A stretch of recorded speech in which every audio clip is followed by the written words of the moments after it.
তো আমার মনে হয় না যে ইনকামই আমি করি না কেন পুরোটাই আমাকে খরচ করার জন্য আল্লাহ পাক দেননি।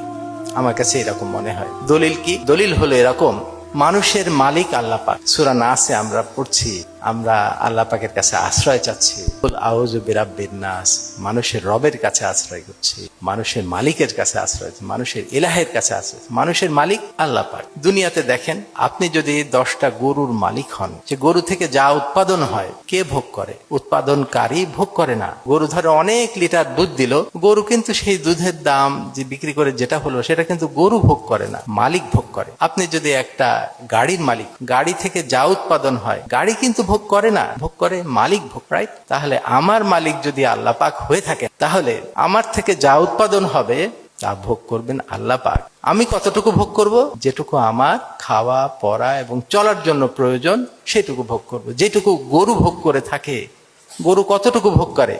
সে তার খাওয়া, আশ্রয়, এটুকুতে যে খরচ হয় সেটুকু সে ভোগ করে, বাকিটুকু কিন্তু মালিক ভোগ করে থাকে, রাইট? এটা একটা দলিল। আর একটা দলিল কি? আল্লাহ পাক এক জায়গায় বলছেন, তোমাদের কাছে টাকা পয়সা এবং সন্তান সন্ততি আমানত হিসেবে রাখা হয়েছে। আমানত। এখন আমানত মানে কি? আমরা কোথায় দুনিয়াতে দেখেন, কোথায় আমরা আমানত রাখি? টাকা পয়সা আমরা ব্যাংকে আমানত হিসাবে রাখি, রাইট? ধরেন ইসলামী ব্যাংকে অনেক কোটি কোটি টাকা রয়েছে, ইসলামী ব্যাংক কি মনে করে সেই টাকা তার? কোনো সময় মনে করে না। মনে করে এটা ক্লায়েন্টের, ক্লায়েন্ট যখন চাইবেন সেটা সব ফেরত দিতে হবে। ইসলামী ব্যাংক কিছু টাকা রাখেন, কতটুকু? যেটুকু সার চলার জন্য প্রয়োজন, বাকি টাকা মালিকের।